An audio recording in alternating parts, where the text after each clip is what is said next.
বিশ্বকাপের মূল পর্বে জায়গা মাত্র ৬টি, কিন্তু লড়াই করছে ২২টি দল। ভাগ্য নির্ধারণ হবে মাত্র ৯০ মিনিটে, যেখানে ইউরোপের ফুটবল দানব ইতালি, তুরস্ক, পোল্যান্ডের মতো দলও পড়েছে বাঁচা-মরার লড়াইয়ে। অন্যদিকে এশিয়া, আফ্রিকা, কনকাকাফ, কনমেবল আর ওশিনিয়ার দলগুলোও তৈরি শেষ সুযোগের যুদ্ধে নামতে। এক ড্র বদলে দিল সবার পথ চলা আর তৈরি করল সবচেয়ে উত্তেজনাপূর্ণ প্লে অফ যুদ্ধের মঞ্চ। কে পাবে বিশ্বকাপের টিকিট আর কার স্বপ্ন ভাঙবে প্লে অফে? আগামী বছরের যুক্তরাষ্ট্র, কানাডা ও মেক্সিকোতে অনুষ্ঠেয় ফিফা বিশ্বকাপে এখন পর্যন্ত কোয়ালিফাই করেছে ৪২ দল। বাকি ৬ দলের ভাগ্য নির্ধারণ হবে প্লে অফের মাধ্যমে। এই ৬ আসন ঘিরেই বৃহস্পতিবার ফিফার সদর দপ্তর জুরিখে অনুষ্ঠিত হয়েছে ড্র। ৪৮ দলের বিশ্বকাপে ইউরোপ থেকে উঠবে মোট ১৬ দল। এর মধ্যে সরাসরি জায়গা নিশ্চিত করেছে ১২টি, বাকি ৪ জায়গার জন্য লড়বে ১৬ দল, যাদের ৪টি পাত এ, বি, সি ও ডিতে ভাগ করা হয়েছে। প্রতিটি পাথে ২টি করে সেমিফাইনাল, পারপর ফাইনাল। ফাইনালি নির্ধারিত হবে কোন দল যাচ্ছে বিশ্বকাপে। পাথ এ এর প্রথম সেমিফাইনালে নর্দার্ন আয়ারল্যান্ডের মুখোমুখি হবে ইতালি। একই পাথে দ্বিতীয় সেমিফাইনালে খেলবে ওয়েলস বনাম বসনিয়া ও হার্জেগোভিনা।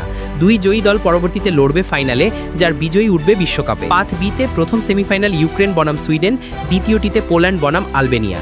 এখানেও সেমিফাইনালের ২ জয়ী দল লড়বে ফাইনালে। পাথ সিতে রোমানিয়া খেলবে তুরস্কের বিপক্ষে, দ্বিতীয় সেমিফাইনালে স্লোভাকিয়ার প্রতিপক্ষ কোজোভো। এই পাথের ফাইনাল জয়ী দলই পাবে মূল পর্বের টিকিট। পাথ ডিতে প্রথম সেমিফাইনাল ডেনমার্ক বনাম নর্থ মেসিডোনিয়া আর দ্বিতীয় সেমিফাইনাল চেক প্রজাতন্ত্র বনাম Republic of Ireland.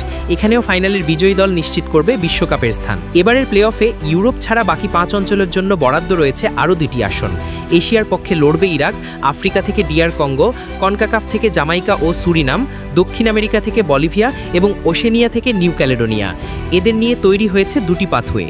Pathway 1-এ DR Congo সরাসরি খেলবে ফাইনালে। তাদের প্রতিপক্ষ নির্ধারণ হবে জামাইকা ও নিউ ক্যালেডোনিয়া, এই ২ দলের সেমিফাইনালের মাধ্যমে। অন্যদিকে পাথওয়ে 2-তে ইরাক অপেক্ষায় থাকবে ফাইনালে, যেখানে সুরিনাম ও বলিভিয়ার সেমিফাইনাল জয়ী দল মুখোমুখি হবে তাদের। আগামী ২৬ মার্চ হবে সব সেমিফাইনাল ম্যাচ আর ৩১ মার্চ অনুষ্ঠিত হবে ২ অঞ্চলের ২ ফাইনাল। এখান থেকেই নির্ধারিত হবে বিশ্বকাপের শেষ ২ দল। চূড়ান্ত লড়াইয়ে উঠে আসবে কারা, কে ছিনিয়ে নেবে শেষ মুহূর্তের বিশ্বকাপ টিকিট? এখন সব নজর এই রোমাঞ্চকর প্লে অফ যুদ্ধের দিকে।